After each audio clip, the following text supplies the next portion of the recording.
everyone. Welcome back to Extraordinary Strides, a podcast where we lace up, we lean in, and we take extraordinary strides together. I'm Coach Christine, and today we're diving into one of my absolute favorite marathons. If you've been listening to me for a while, you know how I feel about the Chicago Marathon. And of course, I wouldn't want to do this without my partner in crime when it comes to runcations, travel expert Ashley from Mystical Dream Travel. Hello, Ashley. Hi, Christine. How are you? I'm good. And I'm so excited to have this conversation about Chicago with you because you're tackling Chicago this year.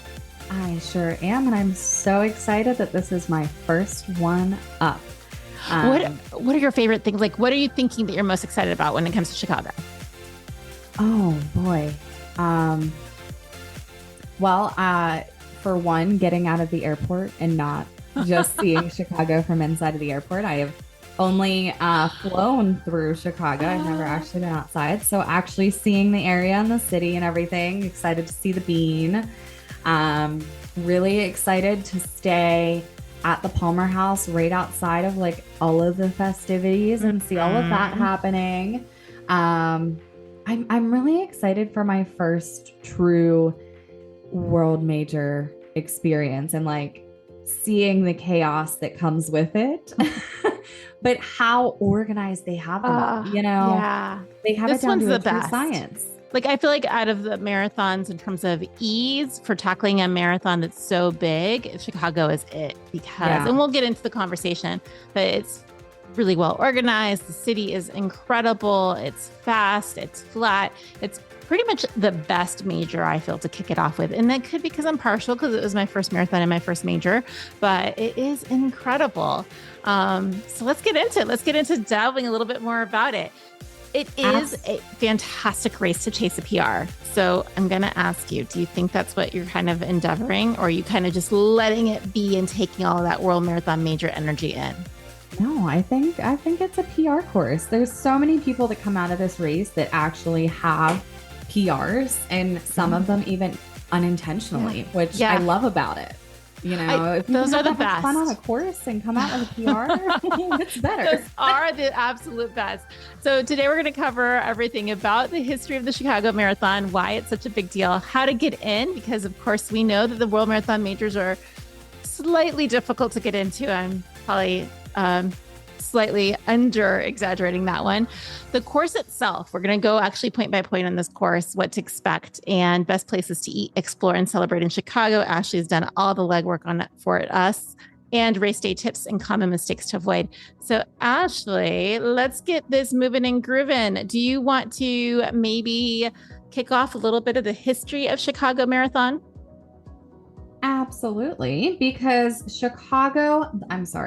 the modern Chicago Marathon started in 1977, but note I said modern. The original Chicago Marathon was done in 1905. That's a long time ago. That's a really long time for a marathon. I feel like it was a little less structured. I heard that actually the winner actually even fueled with whiskey, which was very popular at that time. Whiskey and champagne were considered hydrating beverages for runners. Now, while some say you should not do that, I will say that this may be one of those cases of do as I say, not as I do, because you guys do know that I love me some stranger danger aid stations, but I did not partake in whiskey or champagne at all on the course for Chicago. But tell us more. It was my first, so I just stuck with what I knew. So tell me more about the modern Chicago, my friend. Oh my gosh. Well, after a long hiatus, the race came back strong in 1977 as a Mayor Daley Marathon with just 4,200 runners. Today, it's one of the largest races in the world with over 45,000 finishers each year. Now, I would love to see every year the ratio of people that apply to the lottery, try to get in with charities, because I know a lot of the charities too are on wait lists. Like that's 45,000 finishers every year. That's just finishers. It's incredible. That's not people signing up and unfortunately never making it to the start line. Yeah, it is. It's wild. I mean, it's truly wild. It has changed so much, and we're seeing that with the majors. But again, why it's so important for you to kind of keep tuning in, friends, because we're going to talk a little bit about maybe some ways, and you can tell us too, Ashley, how you tackled getting into Chicago if you were a lucky lottery winner, or if you decided to do a charity route. But we'll get to that in a second, because let's talk about how fast this course is. Chicago has seen world records broken 7 times. Now, I know we talked about Berlin also being the fastest per se marathon in the world. I think Chicago's toe to toe with it. And I'm thinking that for the United States, at least here, and of the majors we have in North America, it is absolutely the fastest course. So we've got Kelvin Kiptum shattering the men's world record in 2023, running 2 hours and 35 seconds. Let's process that, because we just had that breaking the 2 barrier happen not too long ago in Berlin, but it was completely structured to break that barrier, where this is just, it just happened because of his incredible training and the course conditions being perfect. So that's exciting. And of course, the women's record was also smashed by Ruth Chepetnagich.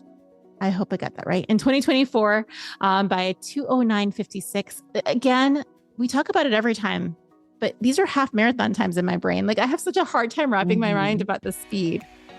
Yeah. And like, can we talk about for a minute that the women's record is only about 10 minutes off of the men's?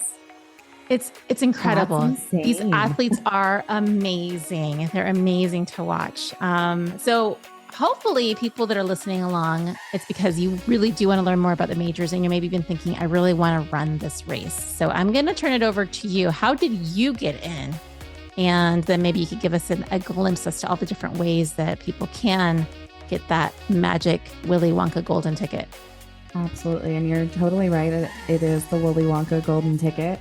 I was lucky enough in year 2 of applying to the lottery, getting that golden ticket.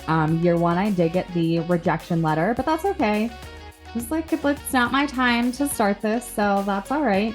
You got to keep applying and take them as they come, as the great Christine has told me. Just try, and if you get it, you'll figure it out. Yeah, exactly.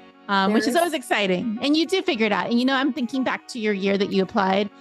Was it your perfect Run Disney year? It was. And then we ended up buying a house last year, and all of that chaos, like, there was some reason that I did not get in. This is such a much better year for you, for sure. Absolutely. So yes, if you guys did get that unfortunate, you didn't make it wah email saying that you didn't get into general entry, that generally opens in November. There are other ways to get in. So I know that you have gone the charity route. Tell us a little bit about that in the past with other races.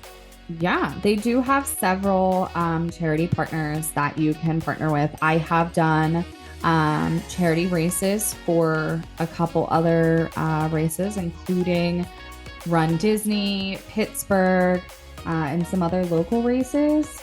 And it's such a great way to put meaning to your miles. You're running for a greater cause than just yourself. Like, yeah, we run because it's fun. We get to meet people. We get to see the world. We get to keep our bodies moving and healthy.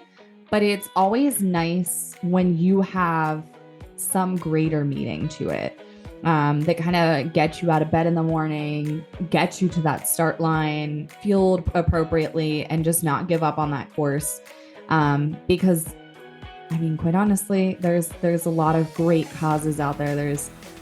There's research, cancer research. There's helping the hungry. There's Give Kids the World. Yeah. Back on My Feet, which is actually headquartered there. There's so many great nonprofits. There is something that speaks to your heart, and that's what it takes to be a good fundraiser. So I will absolutely say that that's such a wonderful way to get in. There's, of course, the time qualifying standards as well. So there's that option. And I believe that they have like a loyalty program, a little bit of like a alumni program, a legacy runner program as well. So that's always an exciting one. And again, we're going to mention, if you are pursuing the Abbott World Marathon Majors and you have created your profile, They have special lottery entries both through the Abbott Run Club and through the World Marathon Majors Abbott actual website. So stay in tune to that. Don't forget to register for your free Abbott World Marathon Major profile. Absolutely. And you always have the option for international runners as running through tour operators where you can get the approved travel agency kind of ticket in there where they do your accommodations, some local tours, and of course that coveted race bib. I know, which I'm starting to learn more about the tour operators because I really feel like for a lot of folks, international folks, that is definitely the way to go if you are a little skittish about fundraising, because they do kind of help take that pressure off that a lot of folks are worried about. I mean, I will likely say that my heart will always be more in the fundraising route, but I do think that there is a lot to be said about that route as well. Okay, my friend, we got a little bit into how to get in. I want to get into the course with you if that works. What do you think? Let's head on down. Of course, the expo is incredible. We'll talk about that too. But this course, I gotta tell you, even standing at the start line of this course and being surrounded by all these gorgeous tall buildings of being downtown, starting in Grant Park, right along Lake Michigan, all of it just feels absolutely iconic. And those first few miles are going to be fast. They're going to be electric. They're going to be packed cheering crowds, but your GPS is not going to work at all. So just know that this particular race is truly well known for your GPS going bonkers for the first few miles. So what I would suggest for folks that do want to target a PR, an intentional PR, I should say, to use a race pace band to make sure that when you clock those mile markers that are very well posted, you can make sure that you're staying on target for your actual race. But that's my exciting part. I was just, that first 5K was the most incredible 5K of my life, I think.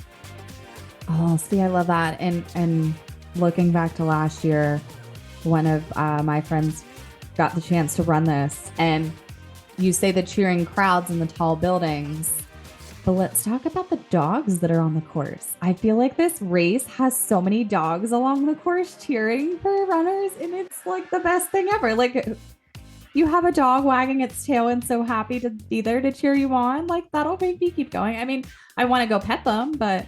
Well, you can. I mean, you can. It may slightly change or alter your finish time, but at the end of the day, like if you have to measure your success based on how many dogs you pet versus your speed, I think it's kind of right there. That's a tough one. I would say that petting all the dogs definitely speaks to my soul.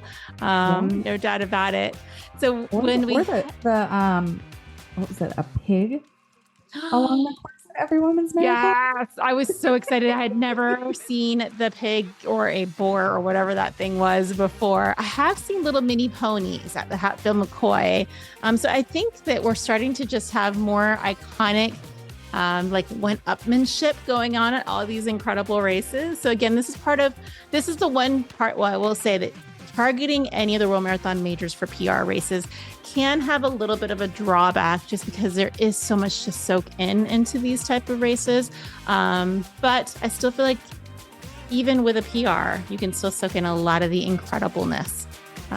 So when we get past mile 1 and 4, we're going to go into Lincoln Park to Lakeview and Lakeview. This will take you into some of the most beautiful areas of Chicago. You get a mix of tree-lined streets and historic brownstones and the gorgeous lake views. And I think for you, Ashley, are you a baseball fan? I could give her a miss. I love baseball, but I kind of want to go see the Cubs when we're there. You will? Do you think you're going to make that happen? I think so, because it's such an iconic field and team. Like, it's something that everybody knows. For those of you that don't know, I am from Pittsburgh, Pennsylvania, just outside of there. So we are home to the Pittsburgh Pirates. I love going to the baseball games, not for the baseball, because they speak for themselves. But we are home to, I think it is still ranked at one of the top baseball stadiums in the world to experience a game at. And it really is. I mean, in Pittsburgh, you're on the water. It's such a great atmosphere. But I have also been to the Yankee Stadium, the original Yankee Stadium, which was very neat. So I feel like I need to go watch the Cubs in Chicago when we're there. Okay, let's make that happen. Now you have another extra to do, which I think that'd be a great way of kind of getting, even if it's before or after the race, great way to kind of rest up your legs. So I love that you're going to make that happen. Now, once we get past seeing the Cubs, because you're probably not going to see them actually on the course, but you will see Wrigleyville. You're going to keep making your way to Old Town and the West Loop. And you're going to hear again that roaring crowds. I will tell you guys, when I did Chicago, I couldn't hear my own music for, I don't know, maybe 20 miles because the crowds were so insanely loud. So it gets even louder here, which I don't know how that's possible. But that's what makes you kind of keep going, you know. It Who does. likes the music when you have that much cheering going on, you know. It really They're all there to does. cheer you. And what I think that's so iconic about Chicago too is that like every little area has its own little flavor. And I mean that quite literally with the food. Like there's like Little Greece. And then here in miles 14 to 20, you get Pilsen in the West Side, which is like the Latino neighborhoods. They have live mariachi bands and dancers and some of the most incredible food smells. And some people actually hand out some of the food, kind of harkening back to the roots of the original old marathon with maybe not whiskey, but at least maybe a little snacky poo or two.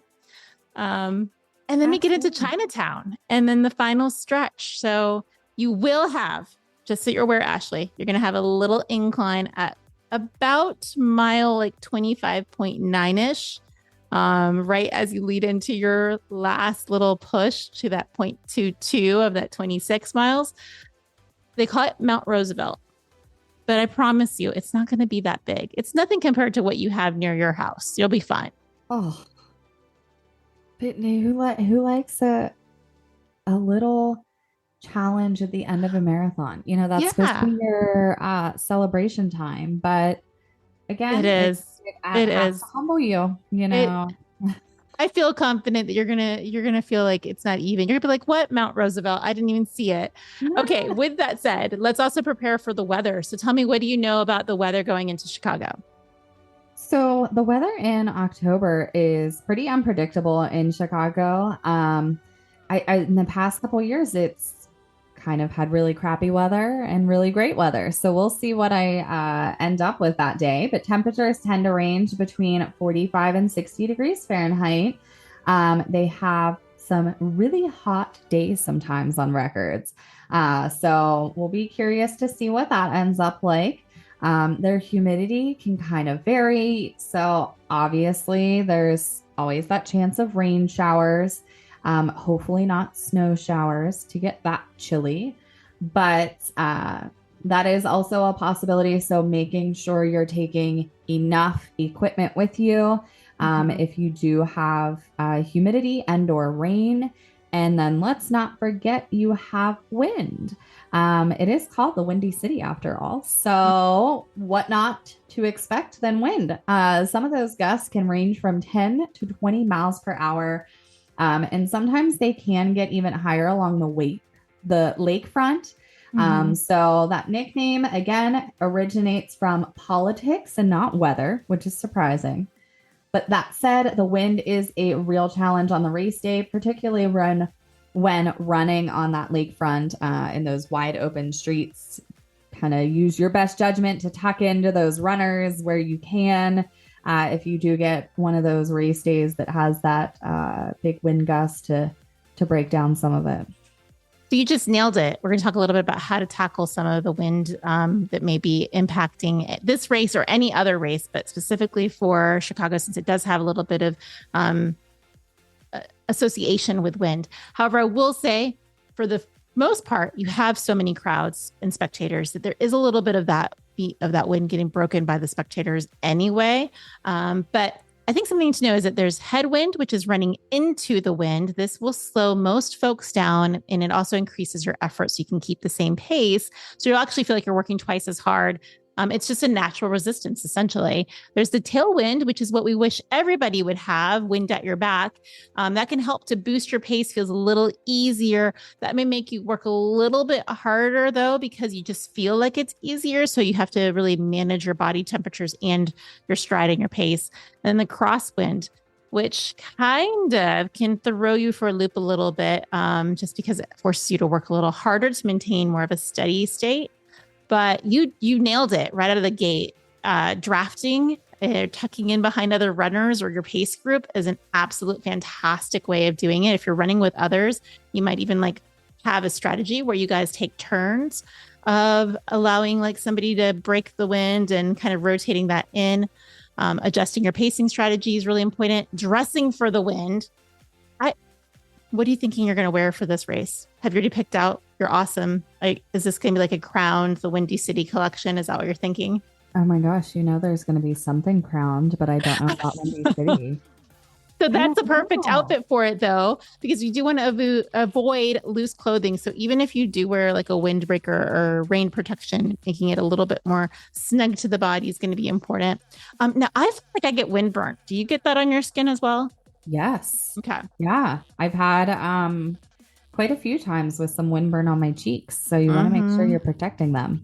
Yeah. So how do I just apply like a little thin layer of Vaseline, but do you have a product that you tend to go for? Typically Vaseline, if it's really cold and gusty, I might even go for like a face mask to kind of cover, like an insulated mask or something, depending on the weather.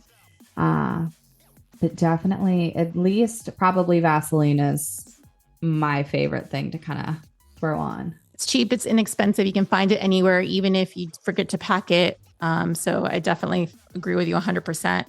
I think that you may find that miles 1 to 3 may have a little bit of wind tunnel action happening because the skyscrapers a little bit more in mile 16 to 20 because of it's a little bit more open.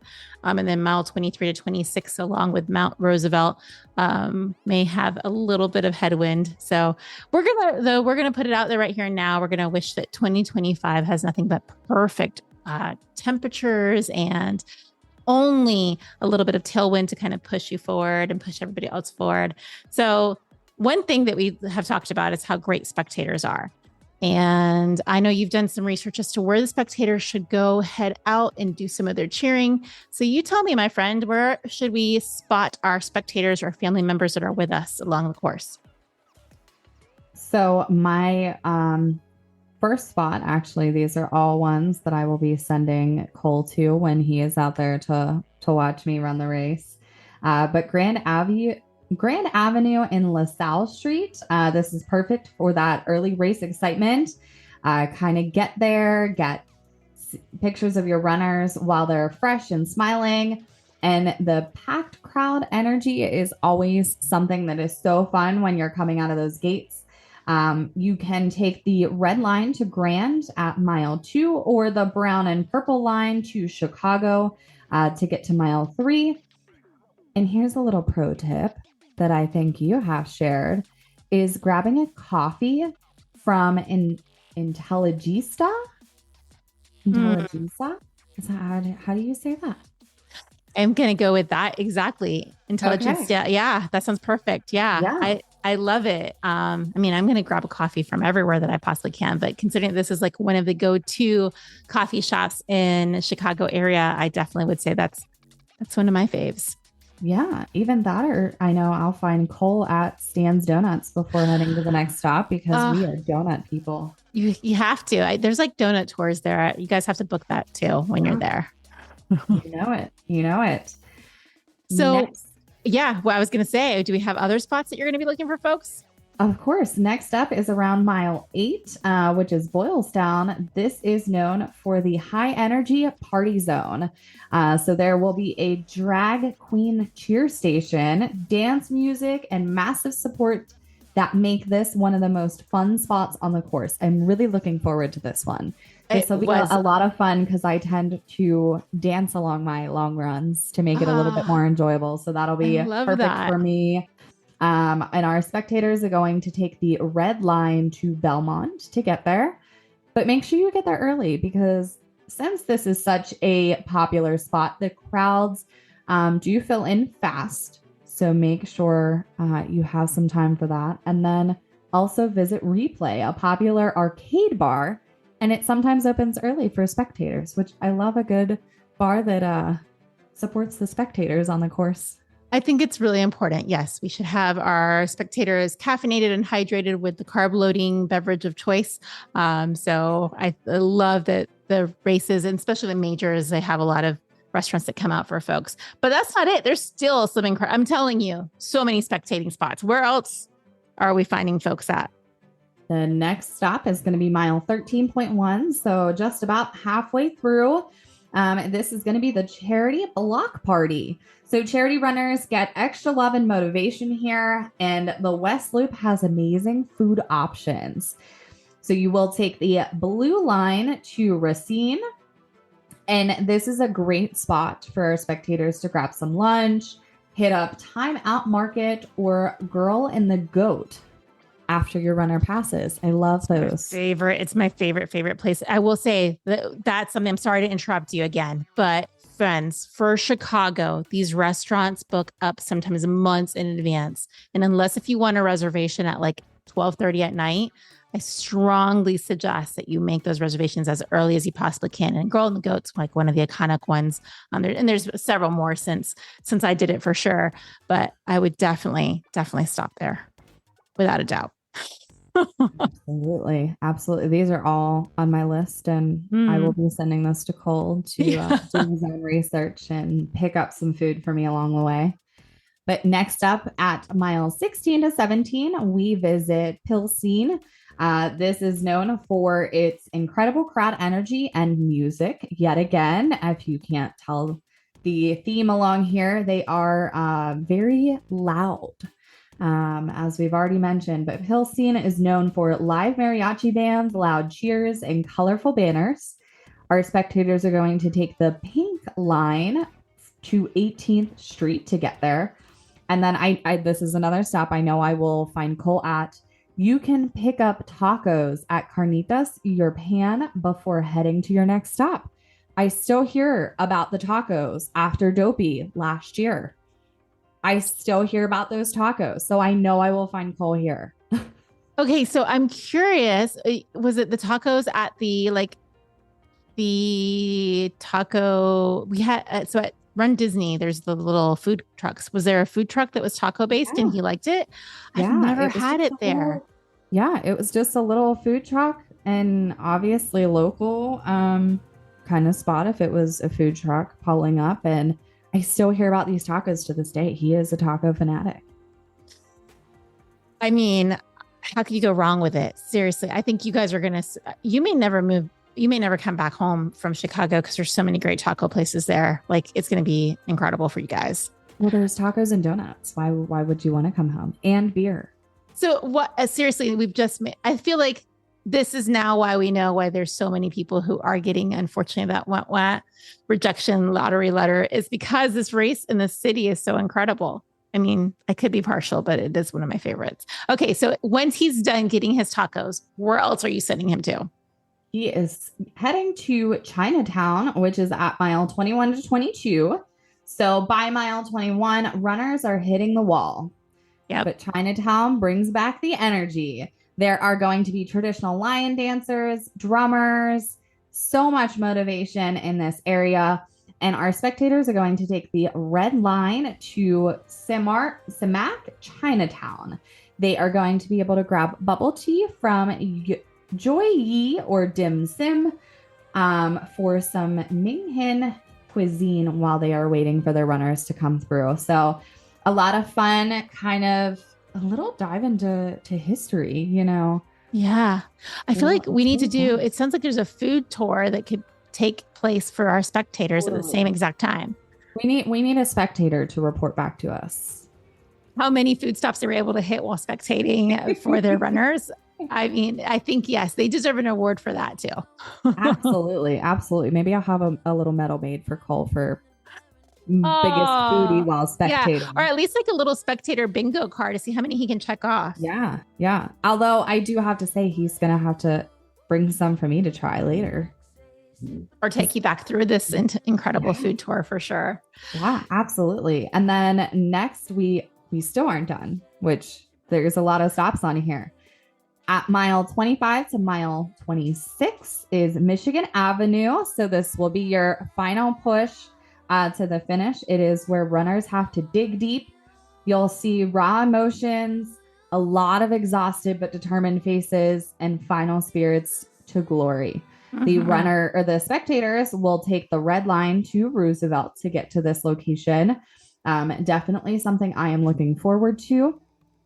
And then make sure you're standing on the left side of Michigan Street, as the final turn onto Roosevelt Road is uphill and runners need encouragement here. So shout out to all of the spectators that go to this area, because that is something that I know I will be looking forward to when we go to partake in this race. I think so. And I would say that that's almost more important than the finish line, though. I know everybody loves to be at the finish line, but just because we do need that friendly face at that point where you're just exhausted and you know that you're close and you're going to get there, but you just see that little bit of pep in your step. Absolutely. And then of course we do, like you said, have the finish line. Nothing beats seeing a runner cross the finish line with the skyline as the backdrop. Spectators can take the red, blue, brown, orange, or pink line to Jackson to get to this location. You will need a spectator pass to get into the finish line bleachers. Otherwise, head toward Butler Field for post-race reunions. And I do think this is something, if you want to see a runner cross that finish line, is well worth the pass. I think when I had checked, it was, I want to say it was under $50. I don't remember exactly how much, but it's definitely going to be money well spent if that's something that's important to you. Yeah. And I think it's important. The reason why I think it's money well spent too, is because it can be very overwhelming to get into that reunion area or to get to the reunion area. And sometimes the cell phone signals, as we've already talked about, their GPS signals are a little wonky. So I think having that plan of seeing them with the spectator pass and then knowing exactly where you can meet them afterward is always really beneficial, because it does take a while to get out of these post-run or post-race finish shoots. And I will say, this is an ambitious spectator tour. So I would probably say to pick a few instead of trying to hit them all, and then work with the runner to see which one means the most to them. And then know that, of course, the L line and all the different public transportation is going to probably be a little bit packed.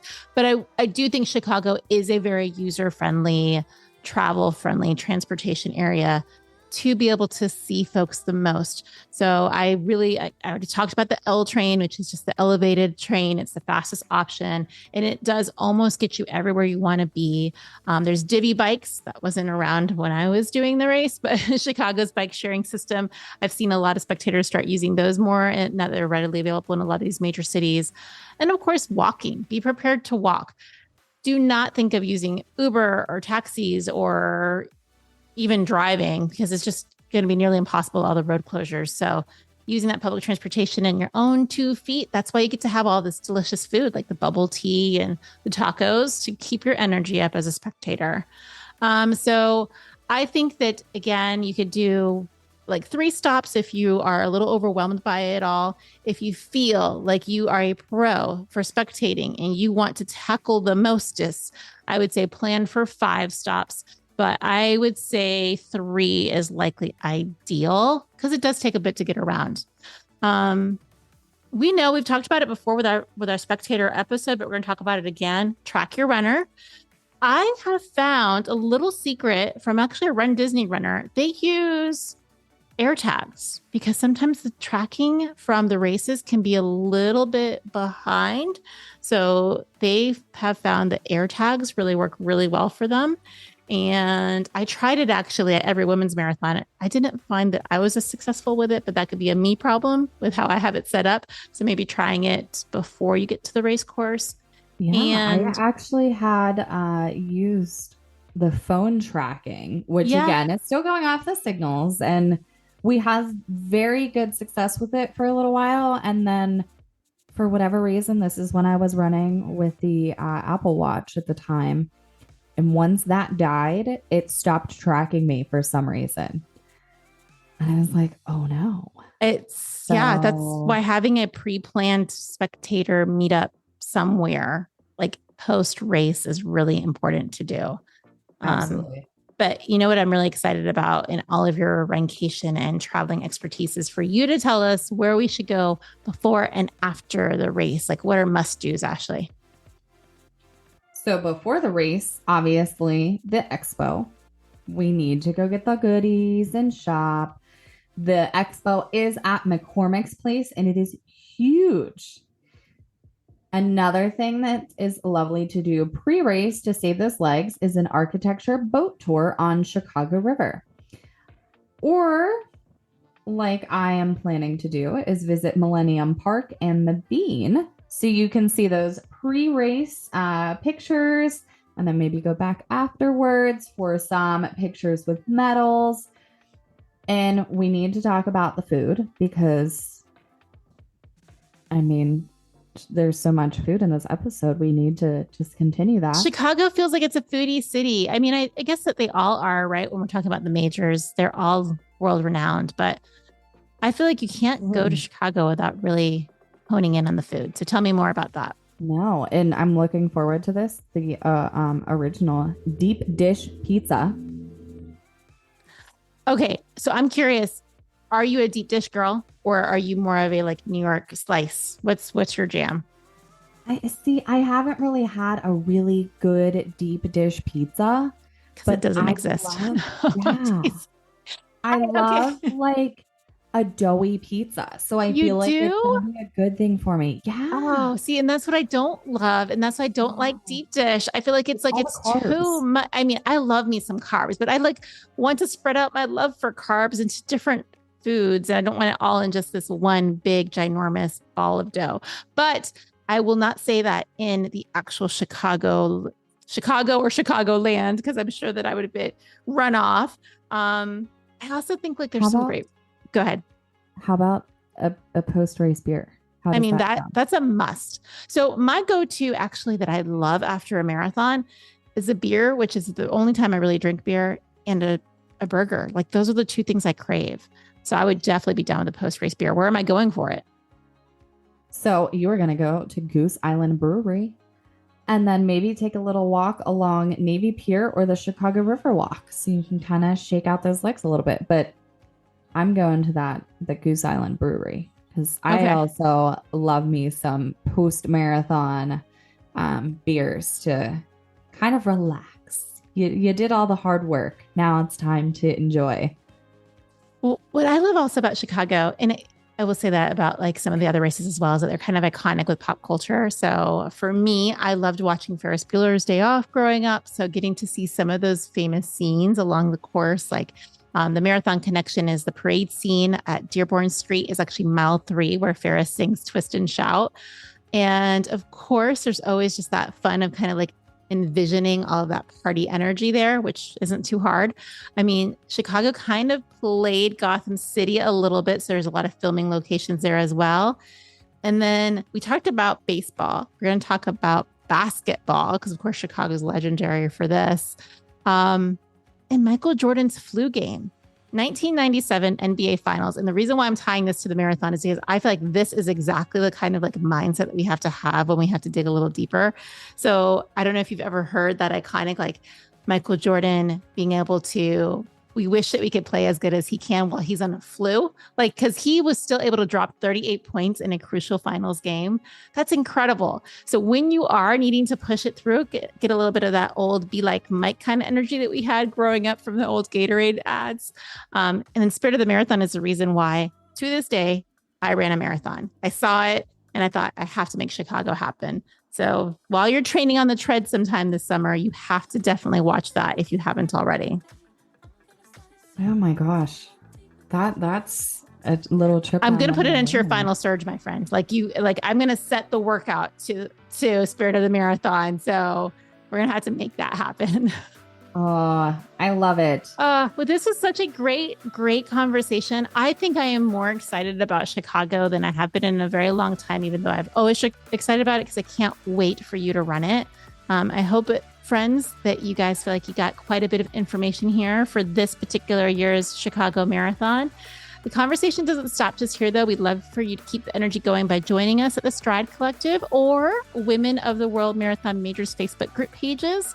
And Ashley, I know that you are kind of going to lead the charge with quite a few folks out there in terms of that are tackling this race. So what are you excited as we finish this up to do most for Chicago at this point?